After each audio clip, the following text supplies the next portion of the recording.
বাবা তোরা ইরেজারটাকে ফেল, ইরেজারটাকে ফেলে দে, এ কথা বলে বলে ক্লান্ত হয়ে গেছে আমি।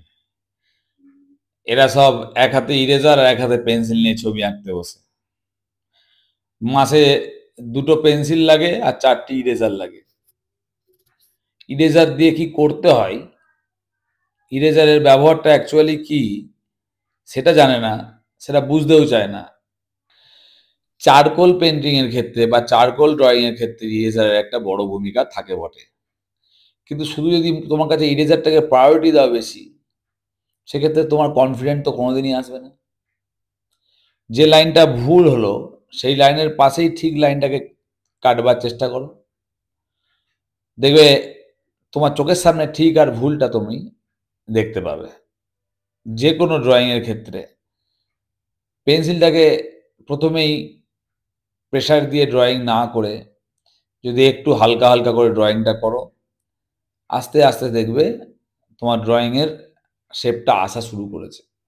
কিন্তু যদি তোমার মনের মধ্যে এটা থাকে যে control Z control Z control Z, undo করবো, আমার কাছে কন্ট্রোল জেড আছে, মানে আমার কাছে ইরেজার আছে, তাহলে একটা সময় পাতা ছিঁড়ে যাবে, পাতা কালো হয়ে যাবে, আর তোমার মধ্যে ফ্রাস্ট্রেশন তৈরি হবে। আমি ম্যাক্সিমাম ক্ষেত্রে দেখি আমার আঁকার করতে বসে একটা হাতে ইরেজারটাকে নিয়েই বসে, ইরেজারটাকে এত বেশি প্রায়োরিটি দেয় ছবিটা আর আঁকা হয় না। চারকোল বলো, পেন্সিল বলো, যে কোনো পেন্টিংয়ের ক্ষেত্রে স্কেচটাকে হালকা করে করাটা খুব দরকার।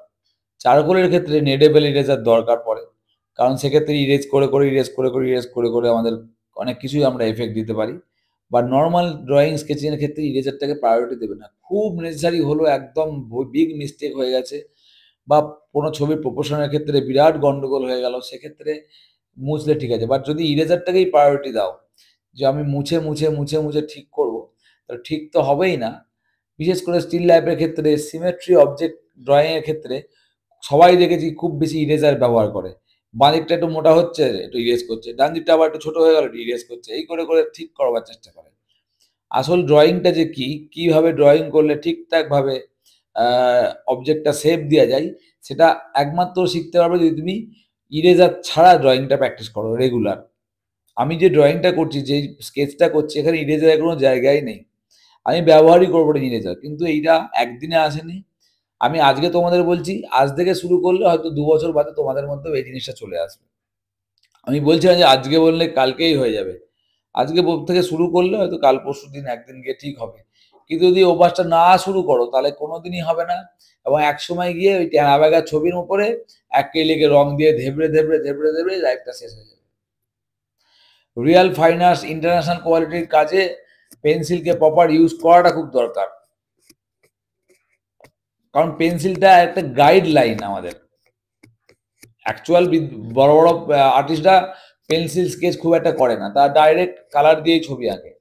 খুব রেয়ার কেসে তারা, অয়েলের ক্ষেত্রে তো ম্যাক্সিমাম ক্ষেত্রে দেখা যায় কালার দিয়েই ডাইরেক্ট স্কেচটা করে নেয়। মানে আজকে আমি এই কথাগুলো কেন বলছি, কারণ আমি চাই সকলের ওভারঅল একটা গ্রোথ হোক, সবাই সঠিকভাবে আঁকাটা শিখুক। আজকে আমি যেখান থেকে এসেছি বা যেভাবে আমি আঁকাটা শিখেছি এবং যেভাবে আঁকা নিয়ে কেরিয়ার গড়েছি, যেভাবে আমি অ্যানিমেশন নিয়ে পড়াশোনা করেছি, সব জায়গা থেকে আমি কিছু জিনিস লক্ষ্য করেছি ওভারঅল, যে ছোটবেলা থেকে আমরা বেশ কিছু ভুল ট্রিটমেন্টের মধ্যে দিয়ে আসার ফলে আমাদের আঁকা কখনোই সেইভাবে গ্রো হয় না। সেই কারণে আমাদের ক্ষেত্রে 75% স্টুডেন্ট আঁকাটা বন্ধ হয়ে যায় এবং অন্যান্য জায়গায় চলে যায়, এবং যে 25% লোকজন থাকে তারাও আঁকাটাকে প্রফেশনালি সেভাবে নিতে পারে না, ভয়ের জায়গা থেকে। কারণ আমাদের গোড়ায় কিন্তু গলদ আছে। আমরা প্রথমেই ল্যান্ডস্কেপ আঁকতে চাই, ল্যান্ডস্কেপ তো বলে না, বলে সিনারি আঁকবো, সিনারি। তাই জন্য এইগুলো কথাগুলো বলছি, গোড়ায় গলদ যেন না থাকে। মনে রেখো, আর্ট পেপার যেটা বলো, যেটা আঁকা প্রতিযোগিতায় দেয় না, বসে আঁকো প্রতিযোগিতায়, ওগুলো ছবি আঁকার জন্য নয়। আমাদেরকে গোলাই আমাদের গলদ আছে। অঙ্কন প্রতিযোগিতা ক বিভাগ, খ বিভাগ, গ বিভাগের বাহার আছে, অঙ্কন প্রতিযোগিতায় পুরস্কারের বাহার আছে, মেডেল দিয়া, সাবজেক্ট, বিরাট বড় বড় সব ব্যাপার আছে, কিন্তু যে পাতায় ছবি আঁকতে হয় সেই পাতাটা তো দিতে হবে। যে পাতাটা দেওয়া হয় সেটা আর্ট পেপার বা চার্ট পেপার, এখন মনে হয় ৫ টাকা বা ১০ টাকা করে পায়, তখন আমাদের সময় ১ টাকা করে পাওয়া যেত। ৪টে টুকরো করে তার পেছনে একটা করে স্ট্যাম্প লাগিয়ে সবাইকে দিত। কেউ তাতেই জল রং করতো, কেউ তাতেই তেল রং করতো, করতো। হয় না তা নয়, কিছু তো একটা হবেই, সব পাতাতেই হবে। কিন্তু আমাদের গোড়ায় গলদ আছে, সেইগুলো থেকে ওভারকাম করা।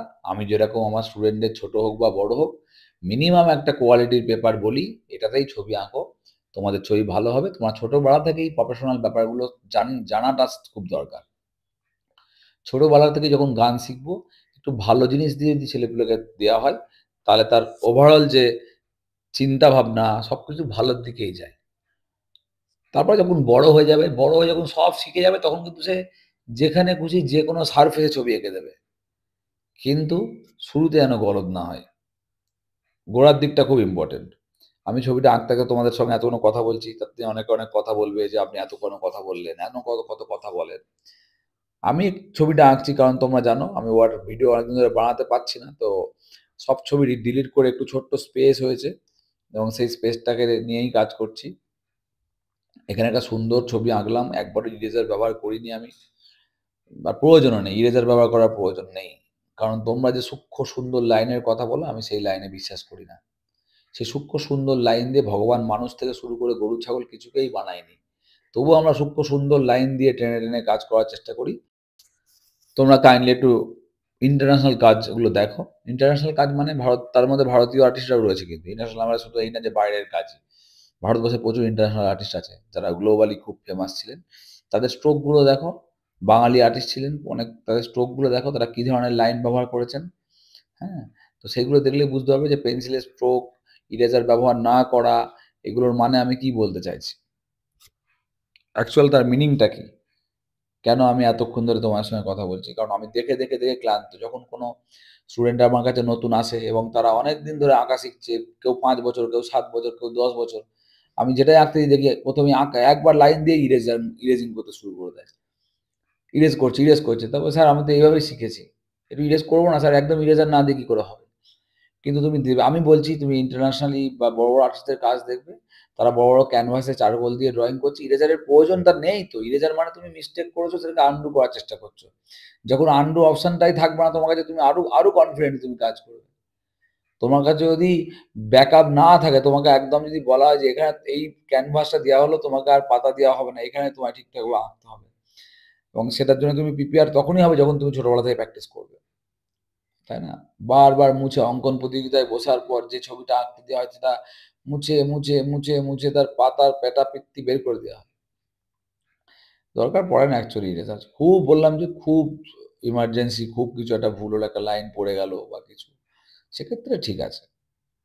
তো চেষ্টা করতে হবে যাতে এভয়েড করা যায়। এই ছবিটা দেখো কি সুন্দর একটা পাতার মধ্যে তৈরি হচ্ছে আস্তে, আস্তে, আস্তে, আস্তে।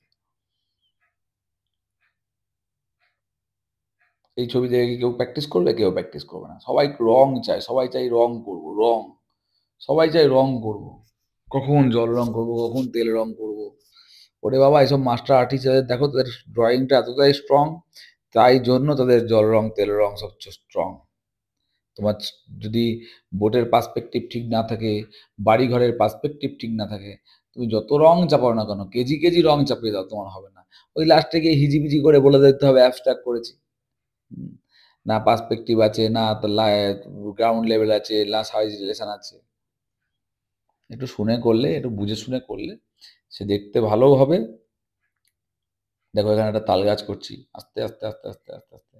অবশ্যই বারবার বলছি একদিনে হবে না। এটা প্র্যাকটিসের মধ্যে দিয়ে হবে। প্র্যাকটিস করতে, করতে, করতে, করতে হবে। আমি YouTube এ প্রপার ভিডিও দেখতে হবে। যেসব ভিডিওগুলো বুজরুকি, যেসব ভিডিওগুলো মিসগাইড করা হয়। যারা ছোট, ছোট শর্ট বানিয়ে ভাবছে আমি শেখাচ্ছি, এদিকে মিলিয়ন, মিলিয়ন ভিউ নিয়ে চলে যাচ্ছে। সেগুলোকে এভয়েড করতে হবে। আর যেখানে প্রপারলি শেখানো হচ্ছে সেগুলোকে দেখতে হবে।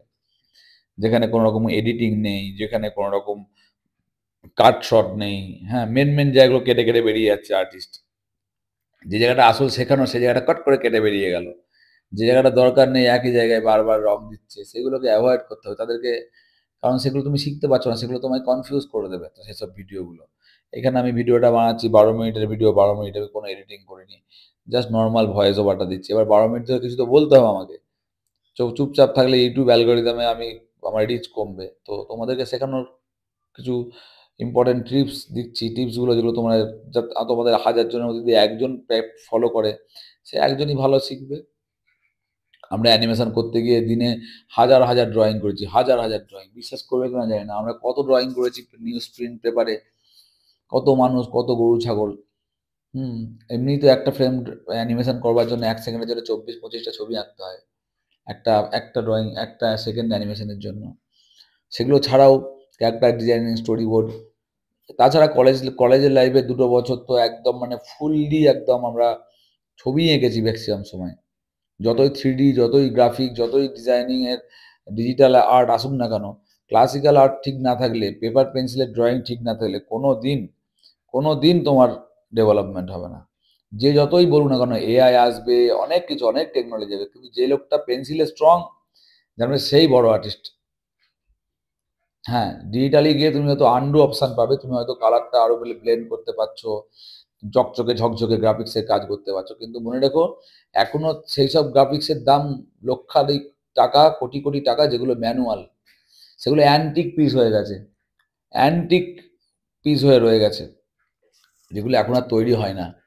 বড় দোকানদাররা বড় দোকান ফ্লেক্স লাগায় কারা? ফ্লেক্স, আ ব্যানার, এগুলো তো যেখানে ৳১০০ বিরিয়ানি পাওয়া যায়, যেখানে ৳৫০ বিরিয়ানি পাওয়া যায় আনলিমিটেড। কিন্তু বড় একটা নবাবী রেস্টুরেন্টে যাও, দেখবে হাতে লেখা রয়েছে দামি করে, বা গো গো তোমার গোল্ডেন প্লেটের লেখা রয়েছে, বা উডেন প্লেটের লেখা রয়েছে। খোদাই করা লেখা, বিবেল করা। তো বুঝতে হবে যে তোমার গ্রাফিক্সের জায়গা কতটা, মানে নরমাল গ্রাফিক্স গুলোর জায়গা কতটা, ব্যানার, সাইনবোর্ড, ফ্লেক্স, এগুলোর জায়গা কোন জায়গাটায়, মাস্টার ক্লাসিক কাজগুলো, সেই ক্লাসিক কাজের ভ্যালু কিন্তু সবসময় থাকবে। এটা মনে রাখবে, সবাই খুব ভালো করে প্র্যাকটিস করবে। আমি অনেক কথা বললাম, তোমরা কেউ খারাপ ভেবো না। আমার এগুলো বলার ছিল তাই বললাম। সবাই ভালো প্র্যাকটিস করো, প্রোফাইলের সঙ্গে থেকো, পেজের সঙ্গে থেকো। ধন্যবাদ।